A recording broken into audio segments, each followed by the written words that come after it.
Hello everyone, welcome once again to the Real Sports Talk Network and to another weekend edition of 10 Minutes on the Clock with me, LI495. So what's good on the internet and what is good in life? Hopefully all of you has had a great week this past week and a great weekend as well. So before I get into everything that I plan on talking about today, I just wanted to reference this one thing.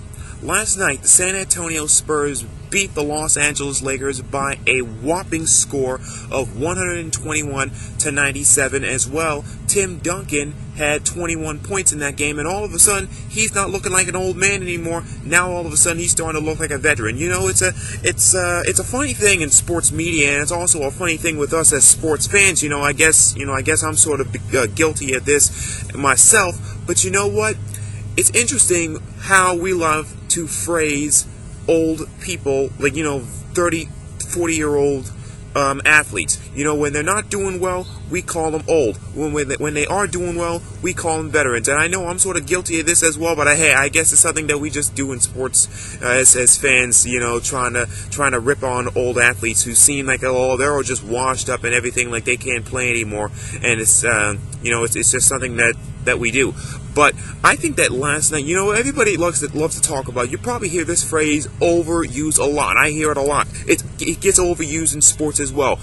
Everybody loves to talk about, this game was a statement game. This game was a statement game. This team really wanted to make a statement, or this guy really wanted to make a statement and say, oh yeah, I'm back.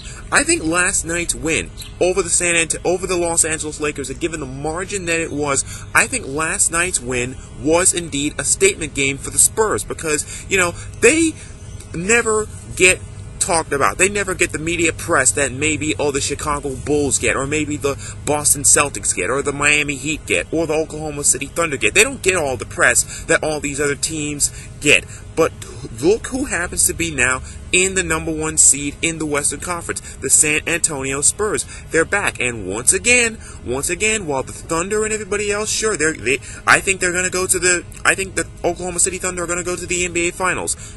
But certainly enough, here come the San Antonio Spurs once again, as seemingly they always do, just creeping up on everybody while everybody else is getting the big press, and now all of a sudden, look at that, they're in number one in the West. So I think last night's win was a statement win to say, wait a second, we got 4 rings. Everybody's talking about everybody else, but you know what? Have you forgot about us? We're trying to make another run, and oh, by the way, we got 4 rings. 1, 2, 3, 4. 1, 2, 3, 4.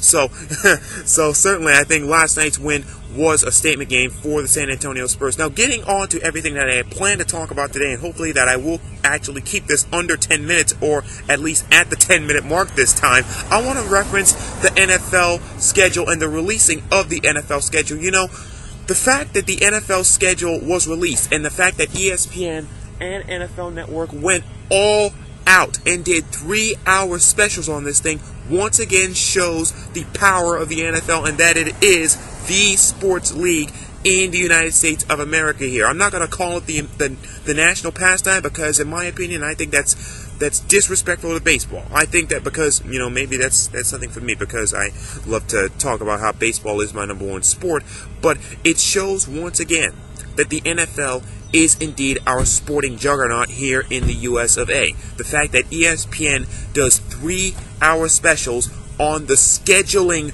release in the National Football League, that speaks volumes. A 3-hour schedule. It's been turned into a made-for-TV event along the lines of Selection Sunday every March on CBS. So that's a big thing. That's a big thing these days in the NFL with the ESPN and with the NFL Network. And I want to talk about some of these games that are on week 1. Of course, the Wednesday night game on NBC, Cowboys versus Giants from MetLife Stadium. Normally that's a Thursday night game, but they moved it up because President Obama is going to be giving a speech at the Democratic National Convention in Charlotte from the Bank of America Stadium in Charlotte, nonetheless, where the Carolina Panthers play. Then we move into the Sunday games. You got Bills versus Jets, the debut of Mario Williams with the Bills, and possibly there could be a Tim Tebow sighting. You never know. You know, Mark Sanchez, if he throws 2 or 3 interceptions, all of a sudden you'll be hearing it all the way from Hoboken. Tebow, Tebow, Tebow. That's just the way New York is.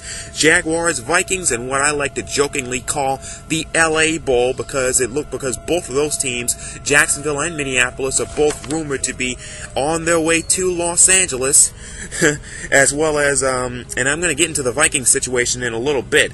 Also, you have the Redskins and the Saints. That's their first game versus Sean Payton. There could be an RG3 sighting as well. Steelers, Broncos on Sunday night, of course, with the Broncos getting that guy, that number 18 guy, Peyton Manning from Indianapolis, and signing him. The Broncos are going to be on TV a lot, perhaps even more than they were last year. I'm sort of surprised that the Jets aren't on TV a lot. When I look on this schedule, I'm sort of surprised that they didn't get more Sunday night games. Who knows? Maybe they will. Here's one thing you gotta understand about the Sunday night and the Monday night schedule. Everybody loves to rip on ESPN and Monday Night Football. You know, the Hank Williams Jr. controversy was a real shot in the heart. I mean, when people think Monday Night Football, they think Hank Williams Jr. Are you ready for some football? They automatically think of him. But then the controversy that he had in the comments that he said about President Obama, that did not help ESPN's Monday Night Football matters any more. I reckon they're looking for a replacement. I reckon Tim would probably like either Eminem or Drake to replace Hank Williams Jr., but we're going to see what happens with that.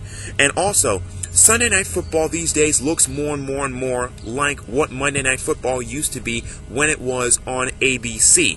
And also, here's another thing you got to remember. NBC gets the better games by default from as opposed to ESPN and Monday Night Football, because in later weeks, when you start to get closer and closer and closer with the playoff push, NBC has the flex scheduling option, so they can just go ahead and pick and choose which game are we're gonna choose. Okay, these two teams are trying to make playoff runs. That's the game we're gonna feature on Sunday Night Football. So that's another thing about NBC and the options that they have. And oh, by the way, 13 Thursday night games this year on the NFL Network. That's pretty much the NFL Network saying, Time Warner, Cablevision, you guys have not carried us for the last 10 years. If you ain't carrying us now that we have 13 games, now that we have more games on Thursday nights than even NBC has, okay, then now that we have more overall games than even NBC has, in my opinion.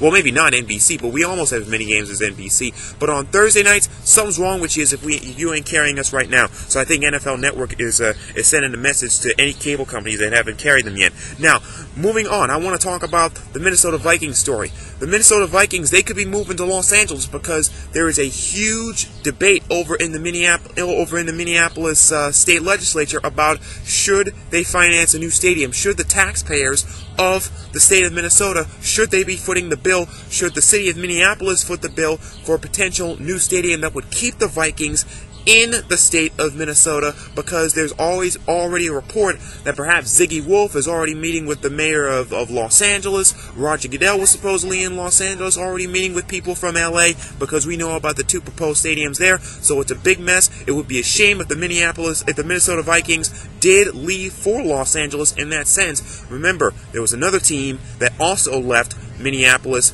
a long time ago. That team is the Los Angeles Lakers. Remember, they were once called the Minneapolis Lakers for obvious reasons. They call themselves the land of 10,000 lakes. So there's also that to also look at. And before I close this one out, nobody's talking about this, because you're not going to hear this on ESPN, of course, because they're not going to talk about the possible departures of some of their own personalities. But Scott Van Pelt, he does a radio show on ESPN Radio alongside Ryan Russillo. He could be leaving ESPN. Michelle Beadle, she does Sports Nation alongside Colin Cowherd. She could be leaving ESPN to pursue other opportunities. Read the reports. They're all out there. I saw the retweets from Tim Kelly, from Cash Kelly, and I read them, and there's a good chance that they could be leaving. And with NBC, CBS already with 24 full-hour full-time sports networks, and a potential one from Fox coming in the wings, I won't be surprised if they take those offers. They're really going after former ESPNers because they're trying to beef up the lineup at their networks as well. So that's 10 minutes on the clock for this week. Once again, want to thank everybody here at the Real Sports Talk Network for giving me this opportunity. Tim, KJ, Justin, Cody, everybody here, shout out to all of you as well. So once again, what you think of all this stuff? NFL schedule, the Spurs over the Lakers, the Vikings stadium issue, rate, comment, react, reply, add, and subscribe to potential ESPN departures, and also give me some suggestions on the show. What do you think? What do you think what do you think I ought to do with the show? What are some suggestions? What do you want to see me talk about in the future? Hit me back. Twitter.com, Li495, Facebook.com/Balaam Samuel Bobby Akeem, or go to the Facebook page, to our Facebook page for the Real Sports Talk Network, to put some comments to see what you would like to see happen with 10 minutes on the clock, some suggestions for the show. I'm always willing to listen to everybody to see what they've got to say. So until next time, I'm just one guy talking about nothing. I want to know what you had to say, because you are the guys with the real insight, not myself personally. So until next time, I'm Li495, and I will be seeing you on the internet somewhere.